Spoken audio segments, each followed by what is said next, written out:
Hi, I'm Dennis Marin with Industrial Light and Magic, and I was one of the effects supervisors on Willow that we did about 25 years ago. And it was a pretty exciting time since it was early computer graphics.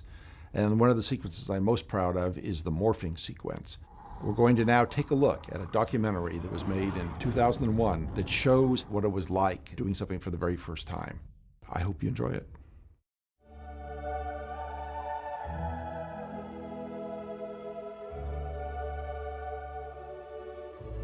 For me, one of the milestones was to do the morphing in Willow. I'm Willow Upgood. Willow. Willow. Willow. Willow. Peck, peck, peck, peck, peck. Transform. We needed to transform characters one into another, so we created the technique of morphing.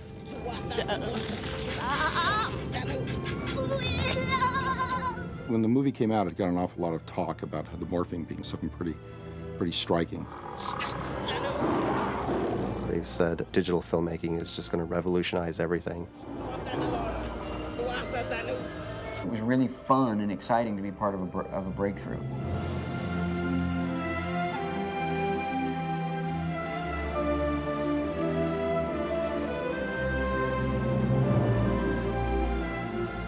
Willow was a huge project. When I read that script, it was just, loaded with all sorts of stuff. It had, giant things and the tiny little brownie characters and all sorts of stuff of every different type of effect you could imagine, the magical stuff going on. I think it was just a huge undertaking.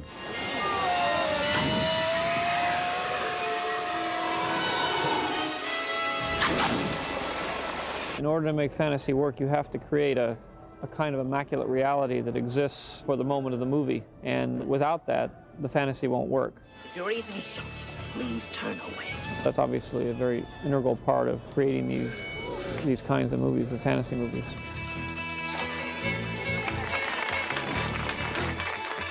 I think Willow is interesting in the history of effects in films or whatever, that it was sort of approaching the end of the traditional photochemical way of doing effects, but was ready, and actually in the area of morphing, leapt into the computer graphic world. It was sort of jockeying the two positions, and it was pretty neat. We had been dabbling with computer graphics work here, and we had done the stained glass sequence from Young Sherlock. It seemed so easy to do that work, although it was incredibly hard. The promise was really like, hey, this is going to be great when it finally happens.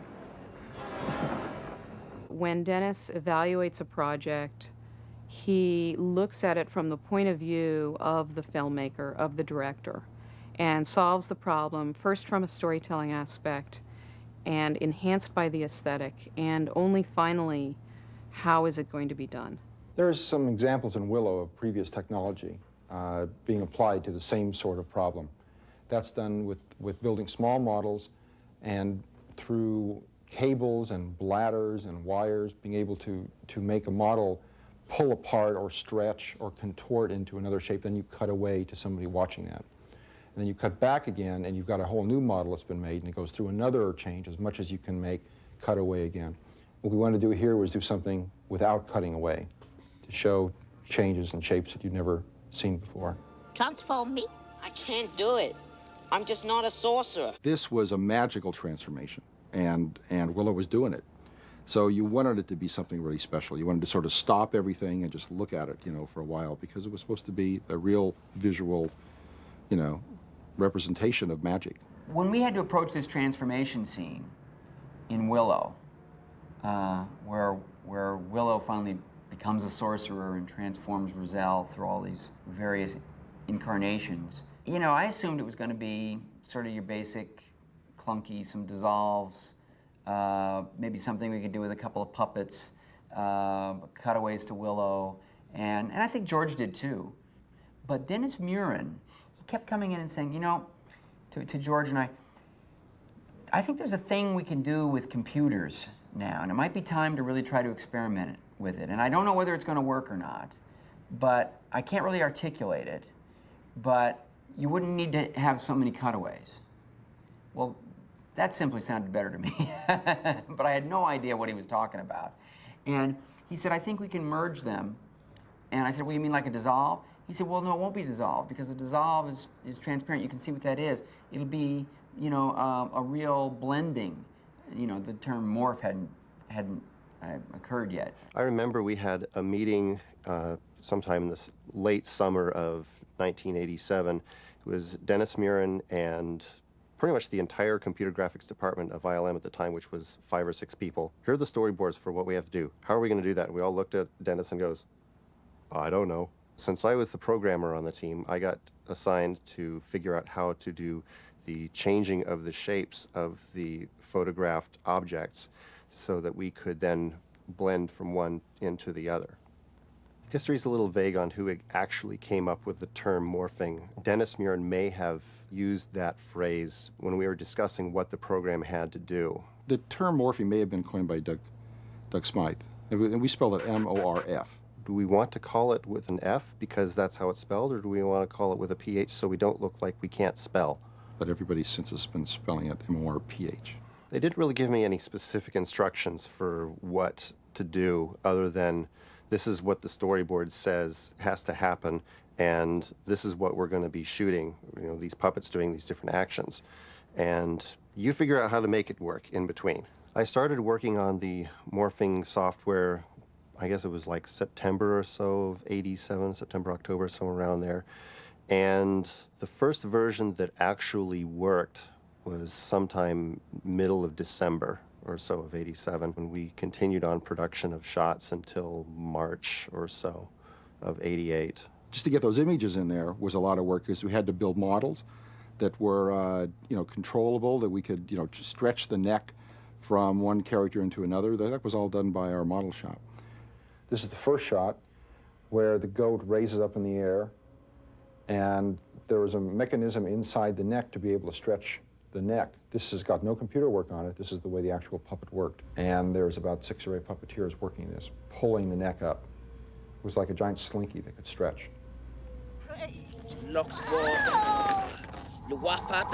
There was no other way to do it in those days except with puppets, because the real animals you could never quite get to do it. But I suppose if you were doing it now, you could do it all CG.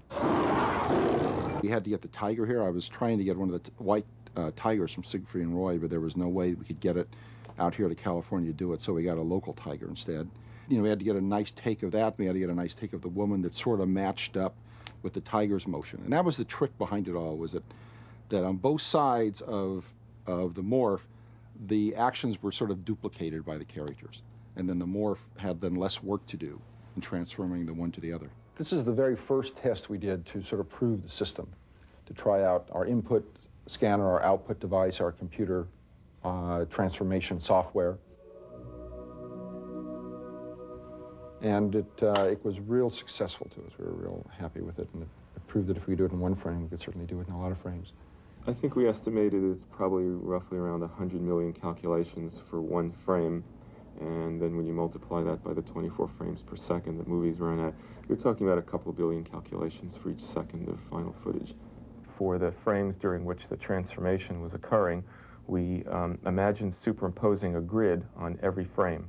This grid of points would allow us to establish a correspondence between any 2 corresponding frames in the before and after sequence, and from one frame to the next.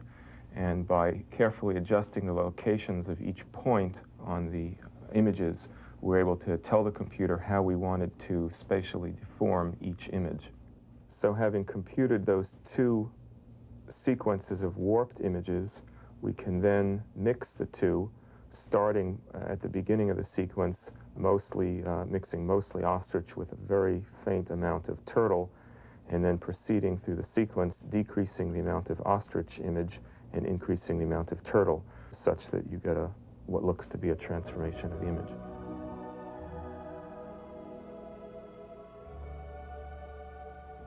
And here's an example of another sequence as we delivered it to optical. This is the transformation from the tiger to Rozelle's actual form. One of the things that's really satisfying about this kind of a project is that it demonstrates how computer graphics can be integrated with more traditional special effects techniques in the production of feature motion pictures. Once the negative, the computer graphics, arrived here, we treated it like any other piece of film. We made all our intermediate elements on color film and high contrast black and white, and then ran it through a printer, much like this one behind me, just to blend the background and the foreground of the transformation together so it looked as if it was shot all at one time.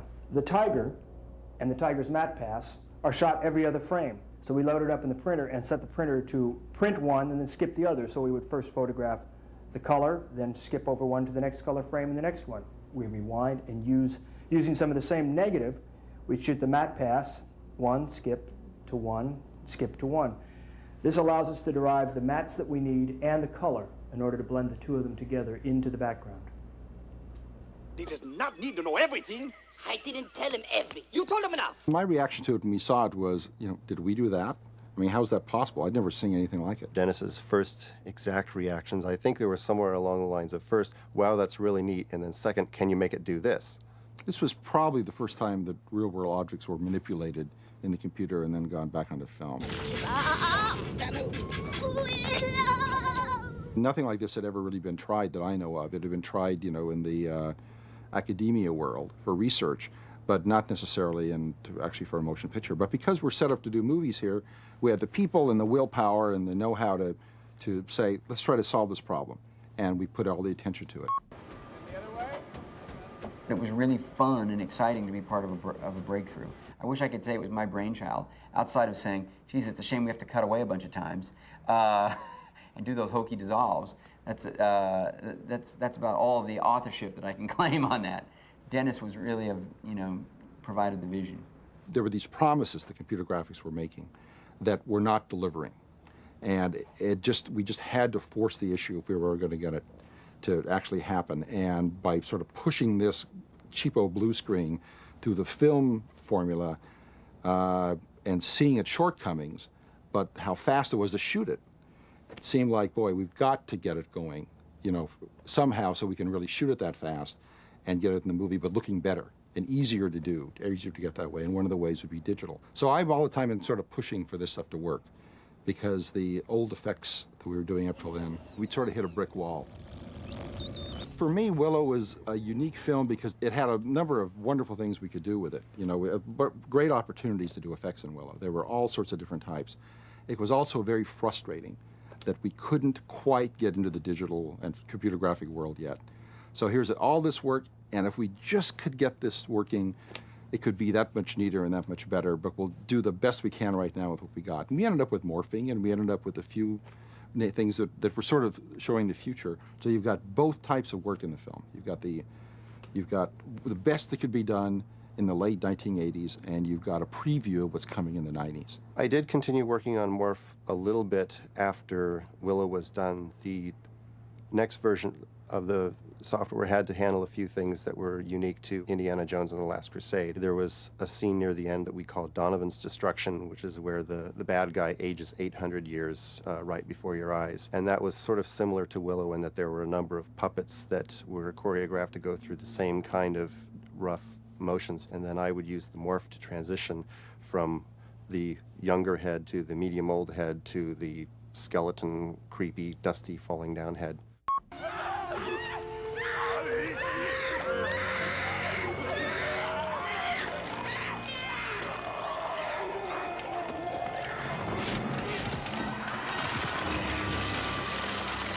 To me, the film that really broke through and delivered on the promise was The Abyss. We had 16 shots, but we actually delivered them on time and on budget, which means you could budget it. Sweet Christ almighty. I think it likes you. And you could actually get it delivered to the movie and when you said you were going to get it to. That was a breakthrough. But then Terminator 2 was the big one. I proposed the character to him. I told him the sorts of things that I wanted to do, and he said, we can't do that right now. But I think we can get there. And I said, that's based on what, tests, software that you're writing? He said, no, it's just a guess, but I think we can get there. I think that's the great moment in the course of any visual effects project where you take that kind of leap of faith, that you have a good enough team that allow you to project the trajectory of your technology to the next level. T2 showed that the future is unlimited. But we were the only ones that knew it, because we could, how we had done it and what we did. Nobody else had a clue as to what was going on. Get out. Because that had all digital compositing also, not just rendering, but composite. That was the big film that just changed everything around. Morphing was like talked about like, oh wow, it's really neat. That's amazing. You know, how do you guys do that? And then you didn't see it for a while. And then it was really a couple of years later, 2 or 3 years later, there were some more shows that came out that just spread the word out about morphing, and then everybody wanted morphing.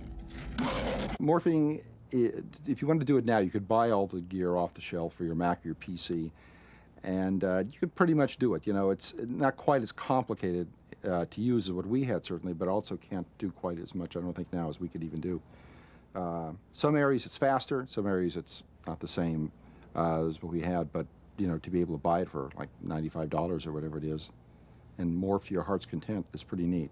It oversaturated the market, and then everybody stopped using it and started talking about, well, we'd like an effect kind of like morphing, but not morphing.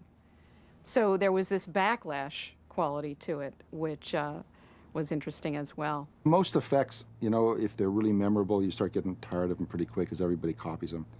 There's examples all over the place of that happening. That's why we always have to be a step ahead of the public. And that's why it's so hard doing this work too, because when you're trying to be on the edge, you've got nowhere to look to find out what hasn't been done. They are so creative that when you start kicking ideas around with these folks, it's exhilarating, and you come away not feeling burdened. Instead, you know, sort of thrilled by what is possible. For me, Willow was a unique film because it sort of represented very much the end of photochemical era of filmmaking and the beginning and the promise of the beginning of digital.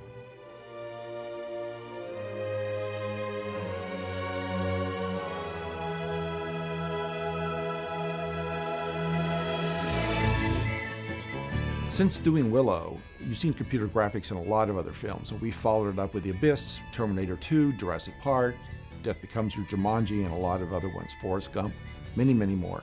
And since then, there's been hundreds of films that have used CG. The nice thing about Willow is that the work is very, very appropriate to the film. The morphing sequence fit right into it without upstaging it, without trying to be too showy or anything like that. It's just a simple example of magic that would have been used at that time, and it's played that exact way. It fit perfectly into the movie. Hey, it's Lisa here with some behind-the-scenes trivia. Now, the first recorded use of special effects as we know them was done in 1857 by Oscar Rieslander. He took 30 different photo negatives and combined them into a single image. This was the first example of the montage print. Now, if you haven't already done it, remember to click here below to subscribe or on the side for more great content.